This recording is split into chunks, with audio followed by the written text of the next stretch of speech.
तो हेलो दोस्तों, आपका स्वागत है हमारे इस न्यू वीडियो में। तो इस वीडियो में हम देखने वाले हैं कंडीशनल स्टेटमेंट्स क्या होते हैं पाइथन के अंदर। तो सीधा चलते हैं कंप्यूटर स्क्रीन पर, तभी दिखाते हैं आपको कंडीशनल स्टेटमेंट्स। तो देख सकते हैं कंप्यूटर स्क्रीन पर आ चुके हैं और हम कर रहे हैं कंडीशनल स्टेटमेंट। ठीक है ना, कंडीशनल स्टेटमेंट पढ़ रहे हैं। इसकी डेफिनेशन देखते हैं सबसे पहले क्या होती है। Conditional statement is the Python perform different components action depending whether of a specific Boolean structure if true और फॉल्स। देखो इसमें ट्रू और फॉल्स कंडीशन स्टेटमेंट और हैंडल इफ कंडीशनल स्टेटमेंट। देखो इसमें क्या होता है, बेसिकली समझो कि ये ना ट्रू और फॉल्स देगी वैल्यू, कि एक वैल्यू सही होगी या दूसरी वैल्यू गलत होगी। ठीक है ना। अब देखते हैं इसके कितने कंडीशनल स्टेटमेंट्स के क्या क्या होते हैं, मतलब which are the conditional statement, कौन कौन सी कंडीशनल स्टेटमेंट से हम इसको लिख सकते हैं। सबसे पहले है सिंपल इफ, मतलब कि इसमें ट्रू और फॉल्स एक कंडीशन राइट होगी या रॉन्ग होगी वो। ठीक है। और इफ और एल्स, इसमें इफ एल्स का भी यूज होता है गाइस। अगर आपने सी या सी प्लस प्लस पढ़ी है तो आप समझ रहे होंगे क्या होता है, अगर नहीं पढ़ी तो मैं आपको थ्योरी में पढ़ाऊंगा सब चीज। ठीक है ना। तो इफ एल्स लेटर में क्या होता है वो भी बताएंगे हम आपको, और नेस्टेड इफ क्या होता है ये भी बताएंगे। ठीक है।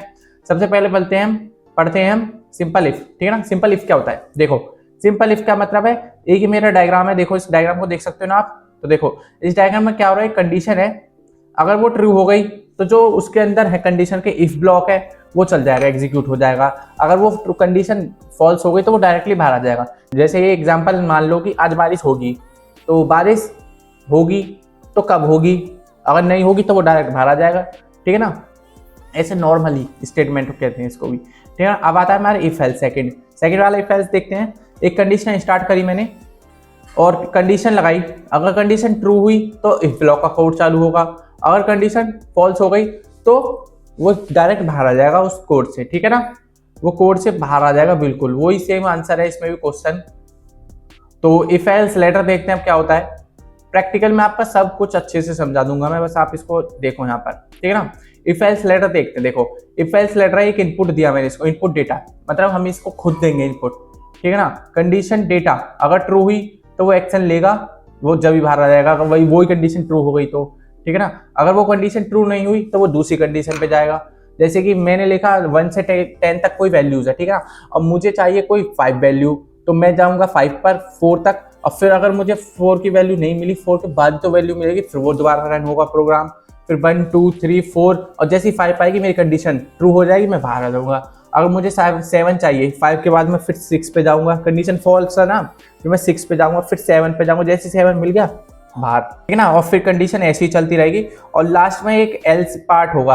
अगर मुझे उसमें से कुछ भी नहीं है, जैसे मुझे चाहिए 11 वैल्यू, अब मैंने रखी है उसमें 10 वैल्यू, तो उसमें सिर्फ 10 तक वैल्यू है, और मैं पूरी चेक होंगी कंडीशन, उसमें नहीं है तो एल्स ब्लॉक का कोड चल के वो बाहर आ जाएगा बिल्कुल। ठीक है ना। इसमें हो जाता है। और नेस्टेड इफ क्या होता है, देखो नेस्टेड इफ में क्या होता है, ये जब तक चलता रहता है तक इसका प्रोग्राम कुछ रन नहीं हो जाता। ठीक है ना। ये बार बार चलता ही रहता है। ठीक है। ट्रू और फॉल्स इफ कंडीशन लगती है बॉडी ऑफ द बैनर। इसमें देखो ये डायग्राम है एक छोटा सा, इसको याद कर लो बस आप। ठीक है। तो सीधा चलते हैं वीएस कोड पर, ओपन करते हैं वीएस कोड। तो यहाँ पर देखते हैं हम कंडीशनल स्टेटमेंट। ठीक है ना। सबसे पहले देखेंगे हम सिंपल इफ को। तो देख सकते हो आप, तो मैंने एक छोटा सा प्रोग्राम लिखा है, var इज इक्वल टू 10। ठीक है ना। आप यहाँ पे वार की जगह कुछ भी ले लो, कोई दिक्कत परेशानी नहीं है उससे। ठीक है ना। मैंने लिख दिया a इक्वल्स टू 10। ठीक है। और फिर मैंने लिखा if a is equal to का क्या मतलब होता है, अगर 10 a की वैल्यू 10 है, अगर a की वैल्यू 10 है, ये कह रहा हूं मैं a की वैल्यू 10 है, तो प्रिंट हो जाए वैल्यू ऑफ a इज 10। ठीक है ना। a की वैल्यू 10 है, फिक्स है ये वैल्यू। ठीक है ना। ठीक है ना। प्रिंट बाय हमने इसलिए लिखा है क्योंकि यहाँ पे हमारा कोड एंड हो रहा है। ठीक है ना। हमको पता चल रहा है यहाँ पे कोड खत्म हो गया। ठीक है ना। जैसे प्रिंट बाय हो जाएगा हमारा कोड खत्म यहीं पे। ठीक है। अब इसमें क्या आएगा, अगर a की वैल्यू 10 के बराबर बिल्कुल हुई तो वो दे देगा हमको वैल्यू ऑफ a इज 10। ठीक है। अगर नहीं हुई तो क्या एरर आ जाएगा कुछ, देखते हैं क्या आता है। देखो तो देखो क्या आ गया, वैल्यू ऑफ a इज 10। क्यों आई 10, यहाँ पे अगर मैं 1 इज इक्वल टू लगा दूं तो फिर करके देखूं क्या आता है। देखो होगा ही नहीं पहले तो। अगर मैं यहाँ पे करके देखूं 9, अगर मैंने कर दिया यहाँ पे 9, चलो ठीक है। और फिर मैं एक बार रन करके देखते हैं इसको, फिर देखो क्या आ गया, बाय। क्यों आया बाय, क्योंकि a की वैल्यू 9 तो है ही नहीं, इसलिए उसने ये डायरेक्ट प्रिंट करा दिया बाय। ठीक है ना। अगर यहाँ पे मैं दोबारा से 10 लिख दूं और फिर इसको एक बार रन कराऊं तो देखो क्या आ गया, वैल्यू ऑफ a इज 10।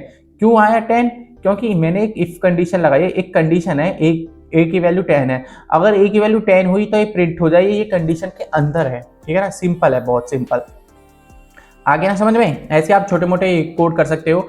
आप मुझे कमेंट करके बताना, मैं लिख देता हूँ यहाँ पे बी में वैल्यू क्या है आपकी, ये मुझे चाहिए बी में, ठीक है ना, वैल्यू चाहिए मुझे बी में, ये यहाँ पे लिख देते हैं बी इज इक्वल टू, यहाँ पे लिख देते हैं 99 और यहाँ पर भी बी 99। अगर मुझे वैल्यू ये बराबर है या इसके नहीं है ये मुझे बताओ, जल्दी से कमेंट करके बताओ, जल्दी से कमेंट करके बताओ ये वैल्यू बराबर है या नहीं, ठीक है ना। ये आपके लिए एक होमवर्क है, छोटा सा, बहुत छोटा सा है। आप देखते हैं इफ एल्स क्या होता है, ठीक है ना। इफ एल्स मतलब कि इसमें कुछ कंडीशन होगी, दो कंडीशन बताई थी ना मैं आपको, एक तो इफ एल्स बताई थी, एक इफ एल्स लेटर बताई थी, एक नेस्टेड इफ बताई थी, ठीक है। अब सबसे पहले देखेंगे हम इफ एल्स को। देखो तो मैंने कुछ ए लिया है, A equal to input, input function का यूज कर रहा हूं मैं किसी से इनपुट लेने के लिए, हम खुद देंगे इसको इनपुट, ठीक है ना। और बी की वैल्यू भी दे देंगे, इनपुट क्या दे रहे हैं इसको वो देखेंगे। और फिर मैंने कंडीशन लगाई, ए और बी को इनपुट करवा के कंडीशन लगाई, ए इज ग्रेटर देन बी, मतलब ए बड़ा है बी से, तो प्रिंट हो जाए बी इज ग्रेटर, ठीक है ना। और इसमें कंडीशन आप लगा भी सकते हो एल्स पार्ट में या नहीं भी। अगर ये दो ही कंडीशन है तो एक तो हमने लगा दी, दूसरी तो इसमें ऑटोमेटिक चल जाएगी। देखो फिर मैंने देखा एल्स, और यहाँ पे एक कंडीशन तो लग चुकी है पहली हमारी, दूसरी तो लगाने की कोई जरूरत नहीं है। फिर देखो इसको रन करा के देखते हैं क्या होता है, ठीक है ना। अब वैल्यू देखते हैं क्या होता है, ठीक है। ये देखो एक छोटा सा प्रोग्राम है बहुत सा। पहली वैल्यू हम एंटर करेंगे इसमें 20, ठीक है, 20 एंटर करा, और फिर करते हैं 50, ठीक है। तो क्या आ गया, B is greater. B is greater क्यों आया, क्योंकि ए छोटा है बी से, तो ये मैंने पहले से ही ब्लॉक में कंडीशन डाल रखी है, वो इसलिए एग्जीक्यूट हो गया, रन हो गया। अब देखते हैं, अब दूसरे वाले को देखते हैं। अब ए की वैल्यू बड़ी करेंगे, बी की वैल्यू छोटी करेंगे, ठीक है। देखो ए इज ग्रेटर, अब मैंने रखा ए 50 है और बी की वैल्यू 21 है, तो अब क्या गया, ए इज ग्रेटर, ठीक है ना। आगे समझ में या नहीं आया, जल्दी से कमेंट करके बताओ आया है नहीं आया। आ गया होगा वैसे तो, मुझे पता आ जाता है तुम्हारे समझ में यार, इंटेलिजेंट बच्चे हो आप लोग। मस्त जोक मारा रे, ये हंस रहे हलकट हंस। आप देखते देखो इफ एल्स लेटर का इंपोर्टेंट क्वेश्चन, बहुत ही इंपोर्टेंट क्वेश्चन है ये, या आपको आगे भी काम आएगा। देखो अब मुझे कोई परसेंटेज है, जैसे आपकी कोई परसेंटेज है, तो परसेंटेज है, पहला क्वेश्चन ये पूछता है कि हमसे इसमें परसेंटेज बड़ी हो ज़्यादा है 70 से, तो उसको मिलनी चाहिए डिक्शनरी, ठीक है ना, ठीक है, उसको मिलना चाहिए डिक्शनरी। भाई बहुत बहुत बढ़िया, आपने परसेंटेज लाए हो बिल्कुल, ठीक है। और परसेंटेज अगर आपकी ग्रेटर देन और इक्वल टू 65 और लेस देन 70, 65 और 70 के बीच में है, 65 भी होनी चाहिए और 70 भी होनी चाहिए, इसके बीच में है, तो आपको मिलेगा फर्स्ट क्लास जी, फर्स्ट क्लास तो बिल्कुल परसेंटेज आपकी, ठीक है। और फिर है थर्ड पॉइंट है हमारा, परसेंटेज ग्रेटर और इक्वल, ग्रेटर देन, यहाँ पे देन भी है गाइज, देन और इक्वल टू 60 और लेस देन 65, देखो 60 भी होना चाहिए और 65 के बीच में, तो आपको सेकंड क्लास हो गई। और परसेंटेज ग्रेटर देन 55 और 60 के बीच में हुई तो आपकी हो गई थर्ड क्लास, ठीक है। अगर आपकी परसेंटेज 55 से नीचे आई स्कूल या कॉलेज में तो आप हो जाओगे फेल, ठीक है। तो ये छोटा सा क्वेश्चन है। अब देखते हैं इसका कोड, वो क्या है कोड, देखो बहुत छोटा सा कोड है, समझने का कोड है, बस बेसिकली समझो इस कोड को। देखो मैंने परसेंटेज को पी से डिनोट करा है, ठीक है ना। आप चाहो तो अगर आप कुछ प्रोग्रामिंग या बड़ा कोड लिख रहे हो तो आप पूरा पूरा पूरा लिखो जिससे कि समझ में आ सके कुछ, ठीक है ना। अब यहाँ पे हम स्टार्ट करने वाले हैं कोड, तो यहाँ पे लिख देते हैं एक कोड, ठीक है, कोड स्टार्ट। ऐसे कमेंट्स दोगे ना तो बहुत अच्छा दिखेगा आपका कोड, वो प्रोग्राम, है ना। तो देखो p is equal to input, int input ले रहा हूं मैं किसी से, इंटीजर वैल्यू, परसेंटेज तो इंटीजर में ही होती है, फ्लोट में भी ले सकते हो आप। एंटर योर परसेंटेज, ठीक है, मैं किसी से परसेंटेज एंटर करवा रहा हूं। If p is greater than और इक्वल टू 70, अगर p की वैल्यू 70 हुई या उससे ज्यादा हुई तो प्रिंट हो जाए ये, ठीक है ना।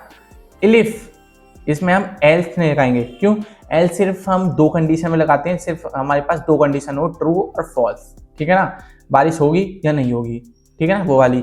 और इसमें तो हमें बहुत सारी कंडीशन लगानी है, तो इसलिए हम करेंगे इफ, ठीक है ना। और अगर हम यहाँ पे एल्स लगा दें तो एल्स सिर्फ एक बार लगता है, ठीक है ना, कोड में, ठीक है जी। तो मैं लगाऊंगा if P is greater than is equal to 65। देखो 65 भी होना चाहिए और उससे बड़ी होनी चाहिए। एंड ऑपरेशन का ऑपरेटर का यूज करके फिर मैंने करा P इज ग्रेटर देन 70। देखो 70 से P की वैल्यू बड़ी होनी चाहिए, ठीक है ना, वो 65 होनी चाहिए या उससे बड़ी होकर 70 के बीच तक जानी चाहिए, 70 तक, ठीक है ना। तो प्रिंट हो जाएगा फर्स्ट क्लास, ठीक है जी। देखो ये लगाना बहुत जरूरी है, ये लगाना आपको बहुत ही ज़्यादा जरूरी है। अगर मैं इसको ना लगाऊं, देखो रेड हो गया ना, यहाँ पे हो गया, देखो यहाँ पे भी प्रिंट रेड हो गया यहाँ पर, देखो इसीलिए इसको लगाना बहुत जरूरी होता है, ठीक है ना। और इलिफ दोबारा लगाएंगे हम तीसरी वो उस पर, ठीक है ना, थर्ड पोजीशन पे 60 और 65 के बीच में, ठीक है ना। ऐसे हमने यहाँ पे लगाया 60 और 65। ये एंड ऑपरेशन का यूज हम इसलिए कर रहे हैं, आप लोग बताओ क्यों कर रहे हैं, जल्दी से कमेंट करो। देखो आपको नहीं पता है तो मैं बता देता हूँ, अगर इनमें से एक भी कंडीशन ट्रू हो गई ना तो वो ये प्रिंट कर देगा, बस इसीलिए करते हैं। मैंने आपको प्रीवियस वीडियो में सब पढ़ाया पर आप पढ़ते ही नहीं हो बिल्कुल भी, क्या ही कर सकते हैं उसका, ठीक है ना। देखो 60 भी होनी चाहिए, P की वैल्यू 60 से बड़ी होनी चाहिए और 60 भी होनी चाहिए और 65 तक होनी चाहिए, तो प्रिंट हो जाएगा सेकंड क्लास। और इलिफ लगाया मैंने इक्वल्स टू 55 होनी चाहिए या उससे बड़ी होकर 60 तक जानी चाहिए वैल्यू, तो हो जाएगा थर्ड क्लास। अगर उसमें हम इस एल्स में कोई कंडीशन देंगे ही नहीं, क्योंकि हमने 60 तक 55 तक तो दे दी है, अगर उससे नीचे जाएगी तो फेल ही है वो बंदा, ठीक है ना। अब एक बार इसको प्रिंट करवा के देखते हैं, देखो क्या होता है, ठीक है ना। इसको एक बार रन करवा के देखते हैं, फिर देखते हैं क्या होता है। देखो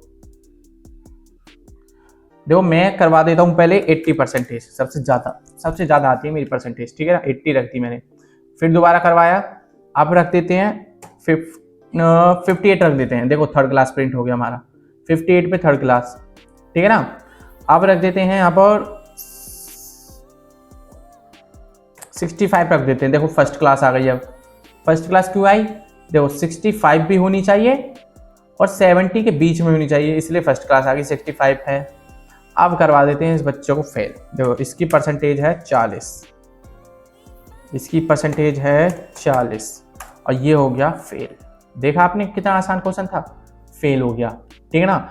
आप ऐसे ही कुछ भी कर सकते हो गाइस, बस विश्वास होना चाहिए अपने ऊपर, ठीक है ना। जल्दी से अपने ऊपर कॉन्फिडेंस लाओ, ठीक है ना, और इस चैनल को जल्दी से सब्सक्राइब करो, ठीक है ना।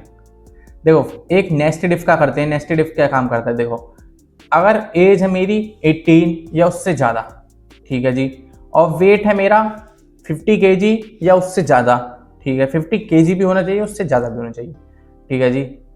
If both age and weight match, अगर आपकी एज 18 या उससे ज़्यादा हुई या वेट आपका 50 या उससे ज़्यादा हुआ, तो with certain the user can donate the blood. देखो फिर आप ब्लड डोनेट कर सकते हैं हम, ठीक है। अगर मेरी एज 18 हुई और वेट 50 हुआ तो मैं डोनेट कर सकता हूँ blood. If the age is less than 18, अगर उसकी एज छोटी हुई 18 से, so the message you are under age, ठीक है, आप अभी छोटे हो, ठीक है। If the weight is less than 50, अगर उसकी वेट 50 से कम हुआ तो मैसेज आ जाए you are the under weight, अभी आपका वेट कम है गाइज, ठीक है। If age donate does not match, अगर एज मैच नहीं हुई, चलो कोई नहीं, एज मैच नहीं हो रही, 17 एज है मेरी और मेरे में वजन है 90 किलो, ठीक है, मान लेते हैं, है नहीं मेरे में बेसिकली, बस मान लेते हैं, ठीक है ना। Then it should can ask for weight, मैं उससे वेट भी पूछूंगा, ठीक है ना। इसमें ये लिख रहा है, ठीक है जी। कोड बनाते हैं एक छोटा सा प्रोग्राम, देखो 5-6 लाइन का प्रोग्राम है, कितना आसान है। देखो मैंने इनपुट फंक्शन का यूज करा, यहाँ पर एज लिखा, age equal to int, age तो आपकी इंटीजर ही वैल्यू होगी, इंट इनपुट फंक्शन का यूज हम किस लिए करते हैं, किसी से इनपुट लेने के लिए, हम खुद देंगे उसको इनपुट, इसलिए, ठीक है ना। एंटर योर एज, ठीक है जी, एंटर करवा देते हैं एज को। वेट करवाया, int input enter your weight, ठीक है जी, वेट भी करवा देते हैं। इफ इसके अंदर लगाया फिर मैंने, if age is greater than और इज इक्वल टू 18, क्या बोला था मैंने, एज आपकी 18 होगी या उससे ज्यादा होनी चाहिए। इफ इसके, देखो ये मैंने यहाँ पे खत्म करके एक कोलन लगा के फिर यहाँ से स्टार्ट करा, इफ इसके अंदर, ठीक है ना, ये बाहर नहीं करा मैंने, इसके अंदर करा है, तो मैंने लगाया इफ वेट आपका 50 होना चाहिए या उससे ज़्यादा होना चाहिए। फिर मैंने प्रिंट हो जाएगा आपका, अगर वेट ज़्यादा है और 18 भी है तो you can donate the blood, else if, और इसके जो ये इफ है ना यहाँ पे खत्म कर दिया मैंने एल्स, ठीक है ना। वेट के अंदर print you can under weight, ठीक है ना। वेट के वाले के अंदर ही मैं वेट रखूंगा, एज वाले के अंदर एज नहीं रखूंगा, ठीक है ना। फिर मैंने लास्ट में एक एल्स रखा, वो भी इफ के नीचे, वो वाला जो इधर वाला इफ है ना उसके नीचे, तो सबसे पहले स्टार्ट करा था उसके नीचे print you can the under age, you are the under age, ठीक है ना। आपकी एज अभी कम है, ठीक है ना। तो इसको देखो क्या करते हैं, देखो मैंने रखा वेट आपके 18 रखा, मैंने एज रखी 20 और वेट है मेरा 60 किलो, ठीक है। You can donate the blood, ठीक है, मैं ब्लड दे सकता हूँ। ये तो भाई सही बात है। आप देखते हैं सेकंड पार्ट इसका, देखो अगर मेरी एज है 18 रखती मैंने, 18 एज है और मेरा वेट है 40 किलो, तो you are the under weight, आपका वेट नहीं है इसके बराबर, 50 के बराबर जो भी है इसके में, ठीक है ना। अगर मेरी एज हो गई 17 और वेट है मेरे में 120 kilo, 120 kilo, you are the under age, ये बोला आप अंडर एज में आओ मेरे, ठीक है। 120 तो ठीक है पर अंडर एज में तो आओ भाई आप, ठीक है ना। तो देखो देखा आपने कितने इजी से मैं आपको क्वेश्चंस पढ़ाता हूँ, और इस क्वेश्चन को आप एक चेंज करके कुछ इंटरेस्टिंग सा बना के मुझे कमेंट करके बताना। देखा आपने मैं कितना इंटरेस्टिंग से पढ़ाता हूँ आपको। तो मिलते हैं नेक्स्ट वीडियो में नेक्स्ट टॉपिक के साथ। जय हिंद, जय भारत, और अपने दोस्तों को भी इस चैनल के बारे में जल्दी से बता दो ताकि वो भी सब्सक्राइब कर ले, और आप भी इस वीडियो को लाइक करो, सब्सक्राइब करो। जय हिंद, जय भारत।